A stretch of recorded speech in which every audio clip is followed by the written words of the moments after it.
Dear friends, we are leaving the Cagayan courthouse. It's 2:30. We arrived here at 11 o'clock the day before. Shortly after 9 o'clock, our colleagues President Ekrem, Nejati Bey, and Merdan Bey were brought here. From then until now, they have endured the Cagayan oppression. The families have endured it. Of course, we are tired, angry, and resentful, but let no one hope that we are demoralized, nor have they been able to break us, nor will they be able to.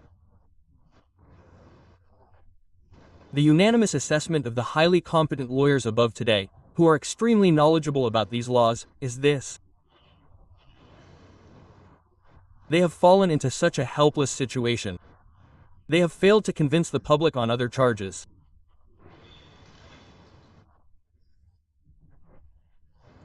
They have failed to prove support for the terrorist organization from Ekrem Imamoglu and our colleagues, as they initially claimed, or their connection to the terrorist organization through the city's reconciliation, nor theft or corruption.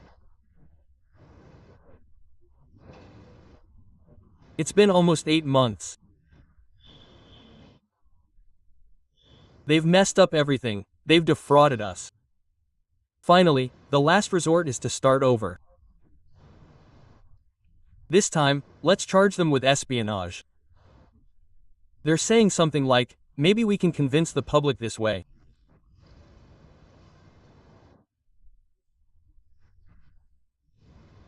When the question's asked, the answer's given, and then the grounds for arrest are read, we're faced with a situation that's completely hollow, completely ignorant of what it's saying, contradicting each other, and trampling on the law and the Constitution. The decision is still being read to them. The lawyers haven't even received a hard copy yet. The Chief Public Prosecutor's Office sends an information note. The note begins, along with other crimes, the terrorist organization Ekrem Imamoglu founded to illegally seize control of the Republican People's Party and secure funds for his presidency. For those crimes to be considered crimes, for his name to be designated as a criminal organization for profit, you must first write the indictment and present the evidence. The trial will then begin. At the end of the trial, a decision will be rendered.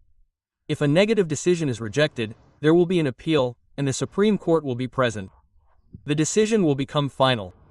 Only then can it be called a criminal organization. Quote,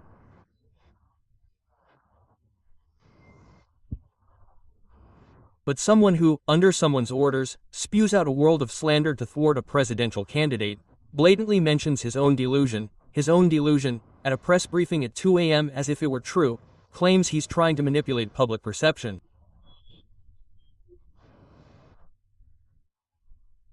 The real person trying to manipulate public perception is this incompetent individual on the 7th floor. He's slandering people by presenting his own lies as truth, his own slander as truth, as fact. He's suspending the constitutional order through the public power he's gained. If someone actually holds a trial tomorrow, a crime against the constitutional order is being committed.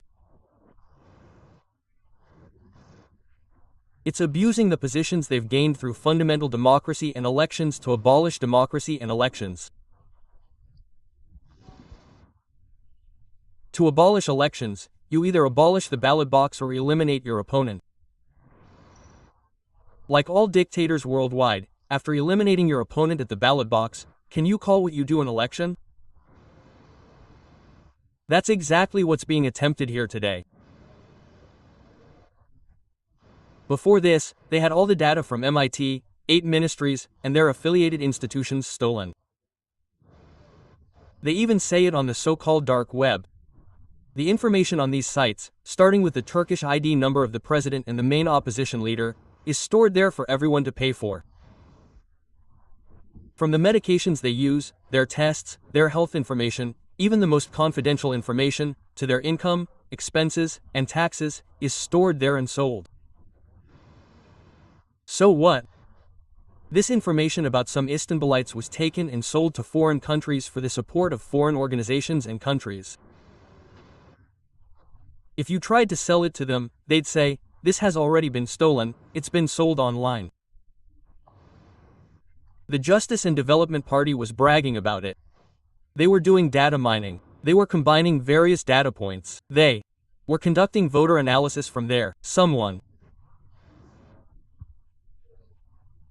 who boasts about doing this, about how they structure their politics, has a few vague understandings.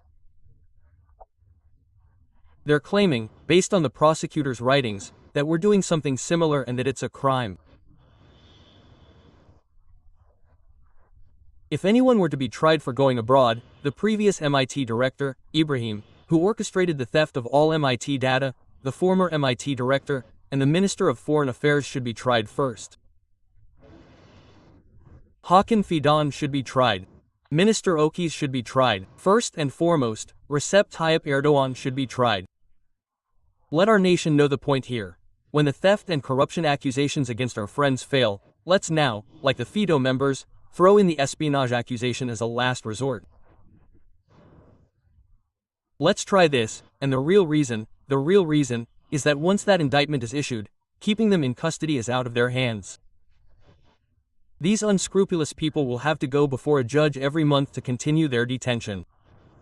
They will come before an honorable judge. They will come before an honorable judge.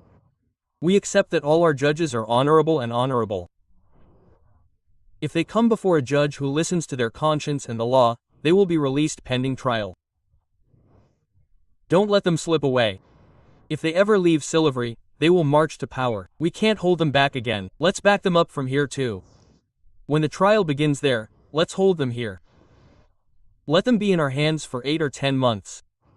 Let them not embrace the nation. The nation sees this. We will not surrender. Hundreds of thousands of people, just today in Eskişehir, across Turkey, stood up for these people with incredible energy. You banned everything. You closed the subways. You said no bird could fly here. Tens of thousands of people came and fought here all day. On one side is the power of being right, on the other is the shame and fear of being a slanderer. We are leaving here like lions, standing tall with the wives of our friends, believing in them, trusting them. Let those who couldn't get out of these doors, those who stationed thousands of police officers on their floors, those who descended from the elevator, climbed into those executive cars with shaking knees, and then left, think. We will not think. The nation is with us. We do not bear fear. We do not feel anxious because of our righteousness.